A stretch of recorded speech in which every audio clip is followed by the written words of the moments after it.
मैं पीपीएस आप सभी का आपके अपने YouTube channel psychology by PPS पर स्वागत करता हूं। आई होप आप सब ठीक होंगे।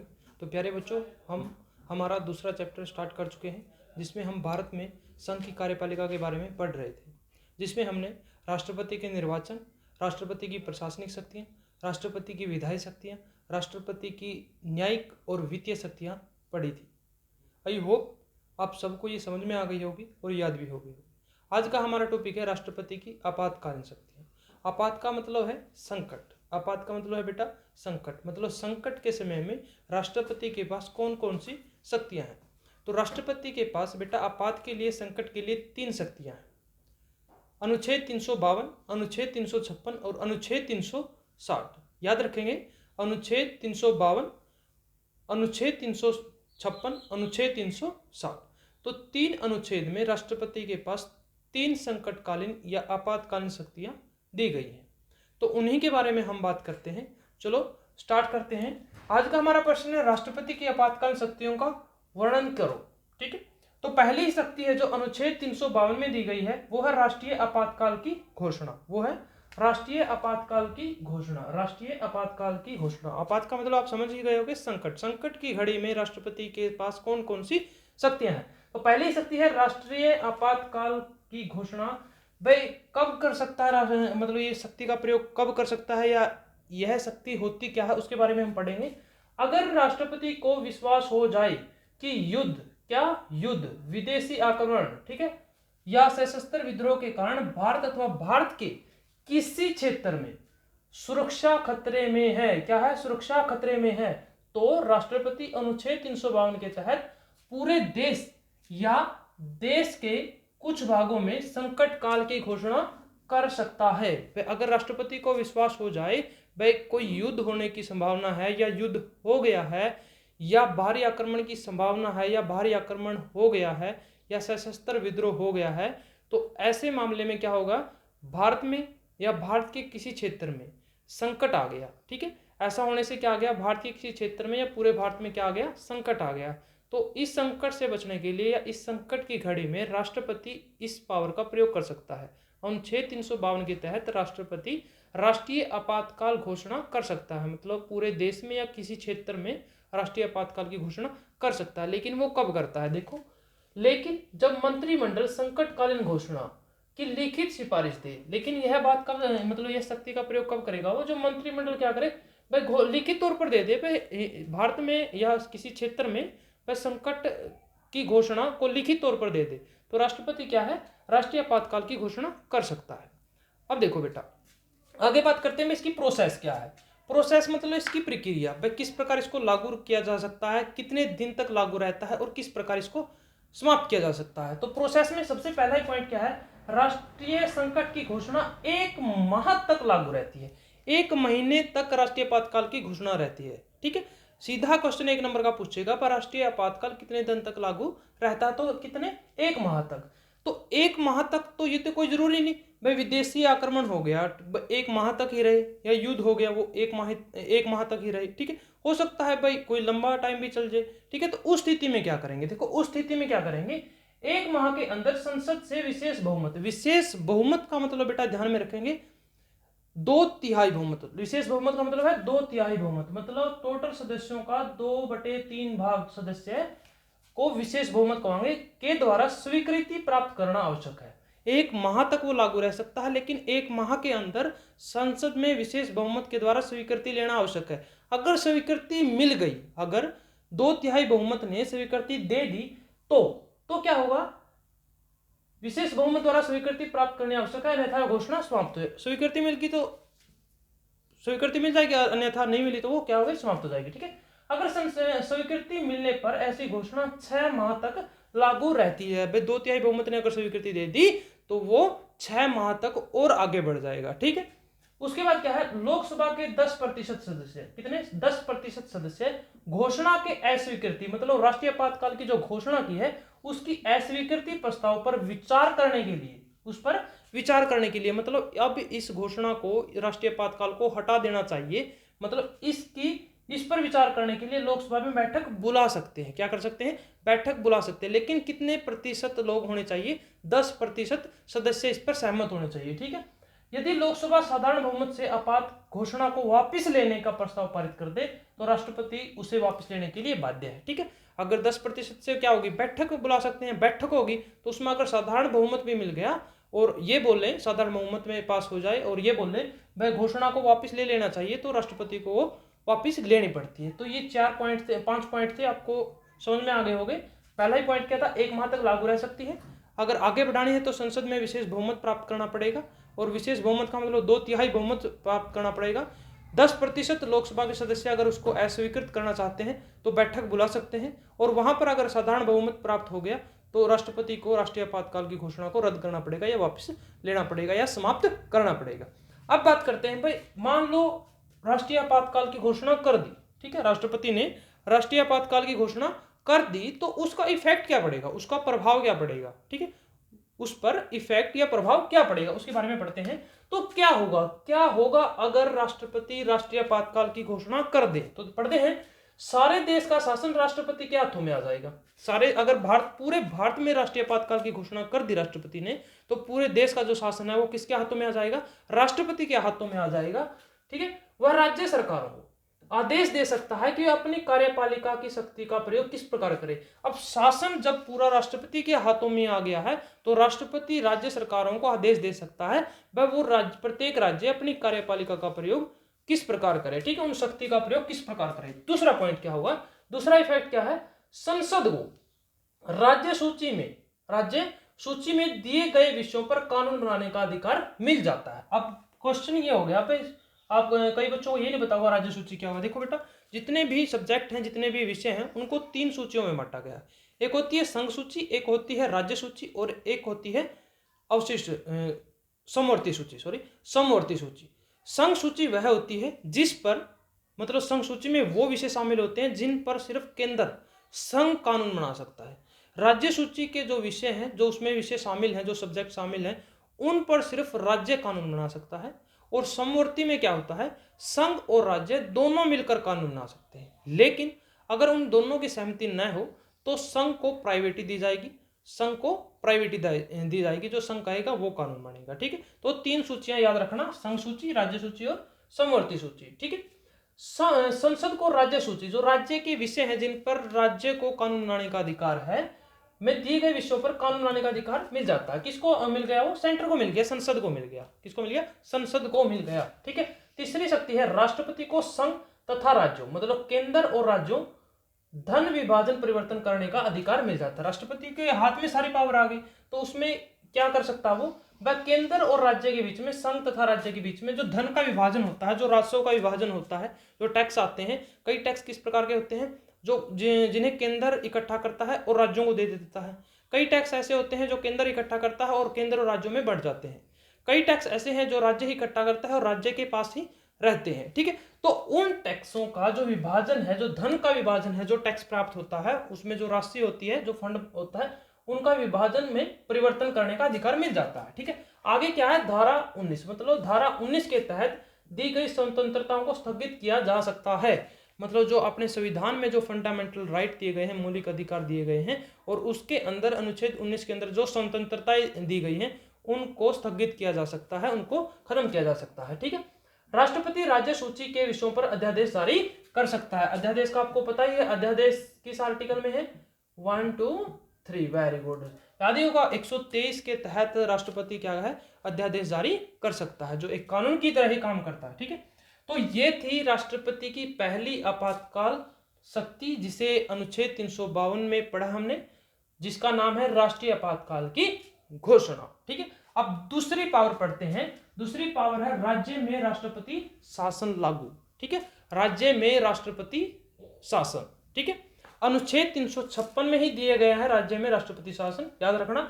ये अनुच्छेद 352 में, ये अनुच्छेद 356 में। देखो इसमें पढ़ते हैं क्या है, राज्य 356 के तहत राष्ट्रपति को प्राप्त सूचना के आधार पर या राज्य के राज्यपाल या राज्य का राज्यपाल की लिखित रिपोर्ट पर, राज्य का राज्यपाल अगर लिखित रिपोर्ट दे पर यह विश्वास हो जाए कि राज्य का शासन, किसी भी राज्य का शासन, किसी भी स्टेट का जो शासन है संविधान के अनुसार नहीं चल रहा, मतलब संविधान के अनुसार नहीं चल रहा, तो राष्ट्रपति राज्य में राष्ट्रपति शासन लागू कर सकता है। बिल्कुल सिंपल सा है। राज्य में राष्ट्रपति शासन लागू का मतलब क्या है, वह किसी राज्य सरकार मतलब कोई भी राज्य की सरकार है, ठीक है, वो संविधान के अनुसार नहीं चल रही, तो राष्ट्रपति क्या करेगा, वहां पर उस राज्य में राष्ट्रपति शासन लागू कर सकता है। किस अनुच्छेद के तहत? 356 के तहत। लेकिन कब करेगा? जब राज्य का राज्यपाल लिखित तौर पर उसे देगा, ठीक है।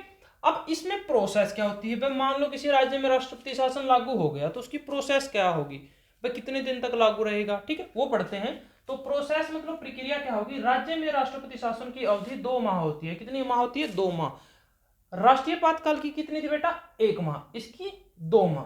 संसद में स्वीकृति लेकर 6 माह तक बढ़ाया जा सकता है। बिल्कुल सेम है, इसमें संसद में स्वीकृति मिलने पर 6 माह तक बढ़ा सकते थे, और इसमें भी 6 माह तक बढ़ाया जा सकता है।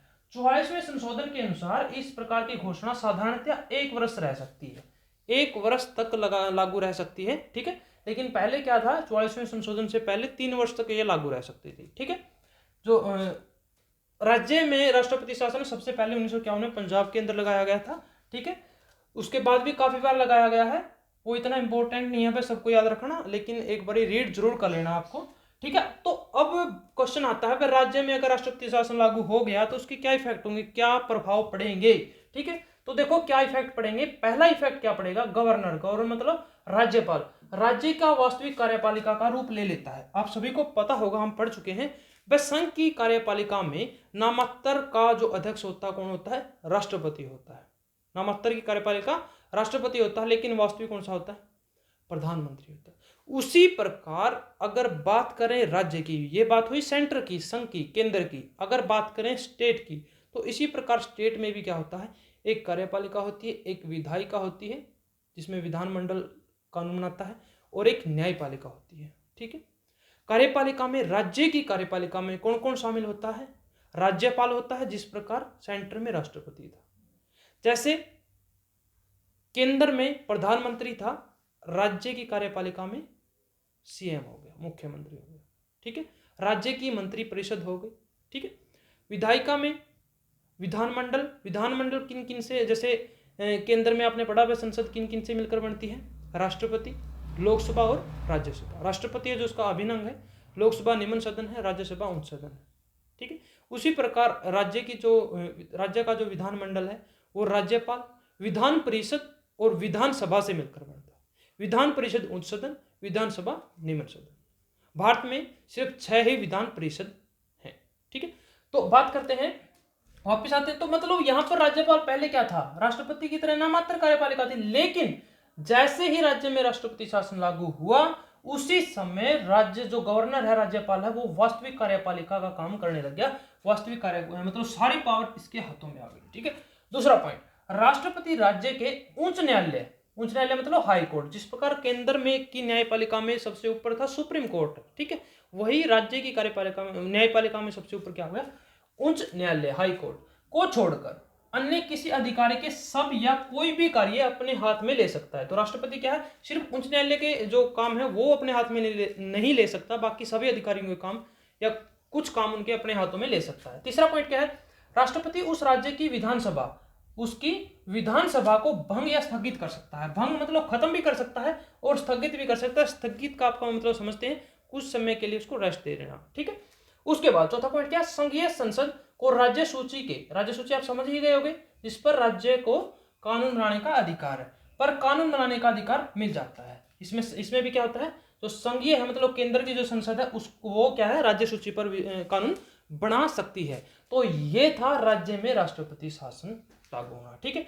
तीसरा है वित्तीय आपातकाल, जो संकट काल की जो पावर है राष्ट्रपति के पास, वो तीसरी है वित्तीय आपातकाल। कौन सी? वित्तीय आपातकाल, अनुच्छेद 360 में, अनुच्छेद 360 में, ठीक है। देखो इसमें क्या है, अनुच्छेद 360, यदि राष्ट्रपति को विश्वास हो जाए कि भारत या उसके किसी राज्य क्षेत्र में, या तो पूरे भारत में या उसके किसी स्टेट में, राज्य क्षेत्र में के किसी भाग का वित्तीय स्थायित्व संकट में है, तो वह वित्तीय आपात की घोषणा कर सकता है। मतलब वित्तीय संकट आ गया, मतलब वित्त से आप समझते हो पैसे, वित्त का मतलब क्या होता है बेटा? पैसे, रुपए, ठीक है। अगर किसी पूरे भारत में या राज्य किसी स्टेट में वित्तीय संकट आ गया, ठीक है, वह उनकी अर्थव्यवस्था है जो बिल्कुल डगमगा गई, तो वहां पर क्या करता है राष्ट्रपति? अनुच्छेद 360 के साथ तहत अपनी पावर का यूज करता है, जिसे कहते हैं वित्तीय आपातकाल, जिसे कहते हैं वित्तीय आपातकाल, ठीक है। जैसे अभी कोरोना वायरस जैसे बहुत ज़्यादा फैल चुका है और बिल्कुल सरकार की क्या जो इनकम बिल्कुल समाप्त हो चुकी है, बिल्कुल कोई भी इनकम नहीं है, तो अर्थव्यवस्था बिल्कुल डगमगा गई है। तो ऐसी स्थिति में भाई किसी राज्य की सरकार जो सरकार चलाने में असक्षम है, किसकी वजह से? पैसे की वजह से, वित्त की वजह से। तो राष्ट्रपति उस स्टेट में या पूरे भारत में अगर अर्थव्यवस्था डगमगा गई है तो वहां पर क्या कर सकता है? वित्तीय आपातकाल लागू कर सकता है। लेकिन भारत में इस पावर का प्रयोग आज तक कभी नहीं किया गया है, ठीक है। कभी ऐसी स्थिति नहीं आई है, ऐसी बुरी स्थिति नहीं आई है मैं राष्ट्रपति को वित्तीय आपातकाल लागू करना पड़े। तो इसमें प्रोसेस पढ़ते हैं, प्रोसेस क्या होती है, ठीक है। जैसे पहले पढ़ा हमने, उसमें भी ऐसी प्रोसेस पढ़ेंगे। ऐसी घोषणा 2 माह तक के अंदर 2 माह के अंदर अंदर संसद की स्वीकृति प्राप्त हो जानी चाहिए। मतलब सीधी सी बात है, 2 माह तक लागू रहेगी, लेकिन अगर इसके आगे बढ़ाना तो संसद की स्वीकृति लेनी आवश्यक है। ये भी क्या थी, राज्य में भी राष्ट्रपति शासन भी क्या 2 माह तक लागू रहता था, और आगे बढ़ाना तो 6 माह तक बढ़ा सकते थे स्वीकृति के द्वारा, ठीक है। नोट क्या है, वित्तीय संकट की घोषणा भारत में अभी तक एक बार भी नहीं की गई है, मैं बता चुका हूं ये बात। उसके बाद पढ़ते हैं इफेक्ट। अगर वित्तीय आपातकाल मानो अभी तक लागू नहीं किया गया, एट प्रेजेंट भगवान ना करे ऐसी स्थिति हो भारत की, या फ्यूचर में कभी ऐसी स्थिति हो जाए जिससे वित्तीय आपातकाल लागू करना पड़े, तो उसके इफेक्ट क्या पड़ेंगे, प्रभाव क्या पड़ेंगे, वो पढ़ते हैं। देखो, राष्ट्रपति राज्यों को धन संबंधी धन संबंधी कोई भी आदेश दे सकता है। राष्ट्रपति राज्यों को क्या है, धन संबंधी कोई भी आदेश दे सकता है, उनके यूज करने पर ना यूज करने पर। दूसरा इफेक्ट क्या है, वह सब सरकारी कर्मचारियों, वह जितने भी सरकारी कर्मचारी हैं, किसको छोड़कर, हाई कोर्ट और सुप्रीम कोर्ट और हाई कोर्ट को के जो न्यायाधीश हैं को छोड़कर के वेतन या भत्तों में कमी कर सकता है। अगर वित्तीय आपातकाल लागू हो गया तो राष्ट्रपति क्या है, सब सरकार के जितने भी सरकारी कर्मचारी हैं उनके जो वेतन है या भत्तों में, मतलब उनको क्या कर सकता है, कमी कर सकता है। किसको छोड़कर? सुप्रीम कोर्ट और हाई कोर्ट के जजों न्यायाधीशों को छोड़कर। तीसरा है, वह आदेश दे सकता है कि राज्य विधानमंडल आपको पता है किस किस से मिलकर बनता है, राज्यपाल, विधान परिषद और विधान सभा, ठीक है, द्वारा पास किया गया, ठीक है, विधानमंडलों द्वारा पास किया गया प्रत्येक धन बिल उसकी स्वीकृति के लिए भेजा जाए। मतलब राष्ट्रपति क्या है, वह कोई धन बिल है जो विधानमंडल ने पास कर दिया है तो उसको अपने पास बुला सकता है स्वीकृति के लिए। लास्ट पॉइंट है, वह संघ तथा राज्यों के बीच राजस्व के बंटवारे, राजस्व से मैंने पहले बताया था बेटा, राजस्व मतलब कोई भी पैसे हैं जो टैक्स वगैरह आता है, ठीक है। तो संघ और राज्यों के बीच में जो टैक्स का जो राजस्व का बंटवारा होता है उससे संबंधी व्यवस्था में आवश्यक परिवर्तन कर सकता है। मतलब उसको कम भी कर सकता है, उसको ज्यादा भी कर सकता है। तो ये थी वित्तीय आपातकाल की घोषणा। तो राष्ट्रपति की हमने 3 संकटकालीन शक्तियां पढ़ी, जिसमें अनुच्छेद 352, 356, 360। याद कैसे रखेंगे, बड़ा सिंपल सा है याद रखना। मान लो 352 आपको याद हो गया, ठीक है, प्लस 4 कर देंगे कितना हो गया 356, और प्लस 4 कर देंगे कितना हो गया 360। तो ये पावर थी, ये राष्ट्रीय आपात की घोषणा। यहाँ पर क्या हो गया, राज्य में राष्ट्रपति शासन, और ये हो गया वित्तीय संकट। जो राष्ट्रपति आपातकाल वो 1 माह तक लागू रह सकता है, ये 2 माह तक, और ये भी 2 माह तक, ठीक है। अब आई होप आप सभी बच्चों को ये अच्छे से समझ में आ गया होगा। आपको लिखना कैसे, ऐसे नहीं लिखना बिल्कुल भी, ये जगह कम थी तो इसलिए मुझे ऐसे लिखना पड़ा। तो आपको कैसे लिखना है, पहले ये लिखना है, ठीक है, उसके बाद प्रोसेस लिखनी है, और उसके नीचे फिर इफेक्ट लिखने हैं। इसी प्रकार ये पहले ये लिखना है, ठीक है, उसके बाद प्रोसेस और उसके बाद इफेक्ट, ठीक है, इसमें भी ऐसे ही लिखना है। तो मैं उम्मीद करता हूं बच्चों, तो आपको सभी को यह क्वेश्चन बड़े अच्छे से समझ में आ गया होगा। बड़ा इंपॉर्टेंट क्वेश्चन है, अभी तो आएगा ही आपके काम में, लेकिन जब आप आगे चलकर आप कंपटीशन की तैयारी करोगे तो वहाँ भी यहाँ से बहुत सारे क्वेश्चन पूछे जाते हैं, काफ़ी इंपॉर्टेंट क्वेश्चन है। तो बिल्कुल ध्यान से समझना है, एक बारी में ना क्लियर हो, 2 बारी देखना, 3 बार देखना, लेकिन क्लियर करना है। एक बारी कंसेप्ट क्लियर हो गया तो कभी नहीं भूलोगे। तो इसको नोट कर लो बच्चों। तो